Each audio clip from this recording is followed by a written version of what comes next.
আজকে আমরা the passing away of বাপুর এই চ্যাপ্টারের সেকেন্ড ইউনিটের যে সমস্ত প্রশ্নগুলো রয়েছে তার সমস্যার সমাধান করব। 4 নম্বর প্রশ্ন, চুজ দ্য কারেক্ট অল্টারনেটিভ, সঠিক উত্তরটাকে বাছাই করো to complete the following sentences. নিচের বাক্যগুলোকে সম্পূর্ণ করতে 4টে যে অল্টারনেটিভ বিকল্প রয়েছে তার মধ্যে কোনটা সঠিক সেটা আমাদেরকে বের করতে হবে। গান্ধীজির ফিউনারাল ওয়াজ, গান্ধীজির শেষকৃত্য ওয়াজ টু টেক প্লেস, ঘটার কথা ছিল কবে? 3 নম্বরটি answer, 1 day after his death, তার মৃত্যুর একদিন পরে। বি নম্বর প্রশ্ন, পদ্মশ্রী ওয়াজ মিসেস নাইডুস, পদ্মশ্রী বা পদ্মশ্রী মিসেস নাইডুর কে ছিল? অপশান 4 নম্বরটা, ডটার, কন্যা ছিল। সি নম্বর প্রশ্ন, হোয়াইল ওয়াকিং, যখন হাঁটতেন বাপু ইউজ টু ক্যারি, বাপু বহন করতেন in his hand a oblique an, যখন বাপু হাঁটতেন তখন তার হাতে কি থাকতো? অ্যান্সার হচ্ছে 2 নম্বরটি, স্টাফ মানে লাঠি থাকতো। 5 নম্বর প্রশ্ন, কমপ্লিট দ্য ফলোয়িং সেন্টেন্সেস, নিচের বাক্যগুলোকে সম্পূর্ণ করো with information from the text, text থেকে তথ্য নিয়ে। এ নম্বর প্রশ্ন, থাউজেন্ডস অফ পিপুল, হাজার হাজার লোকেরা, ওয়েপ্ট কান্না করছিল, ট্রাইং চেষ্টা করছিল, হাজার হাজার লোকেরা কান্না করে কি চেষ্টা করছিল?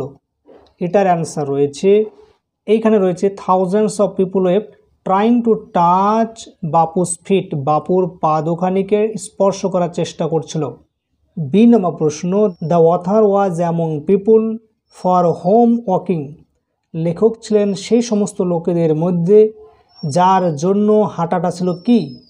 এটার অ্যান্সার রয়েছে, I was among people for home walking with Bapu had I special meaning, বাপুর সঙ্গে হাঁটাটা একটা বিশেষ অর্থ বহন করে। সি নম্বরটি হচ্ছে, টু ওয়াক ইজ টু, হাঁটা বলতে কি বোঝায় এখানে?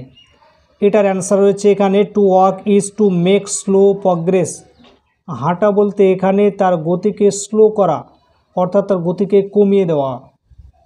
6 নম্বর প্রশ্ন, fill in the chart with information from the text, text থেকে তথ্য নিয়ে এই চার্টটাকে বা ছকটাকে পূর্ণ করতে হবে।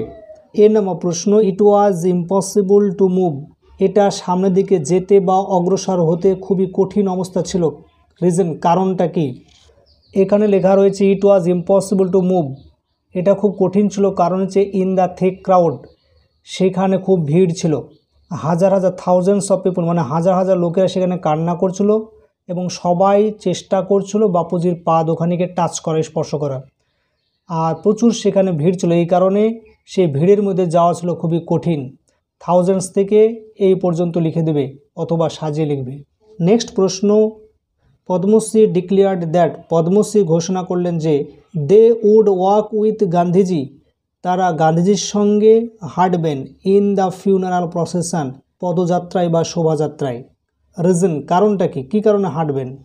এটার অ্যান্সার হচ্ছে, it is the last time, এটা হচ্ছে শেষবার বা শেষ সময়, we shall be walking with বাপু, আমরা শেষবারের মতো বাপুর সঙ্গে হাঁটব, এই কারণে তিনি পদ্মশ্রী কথাটা বলেছিলেন। এই লাইনটা আমরা টুকে দেব অথবা সাজিয়ে লিখব।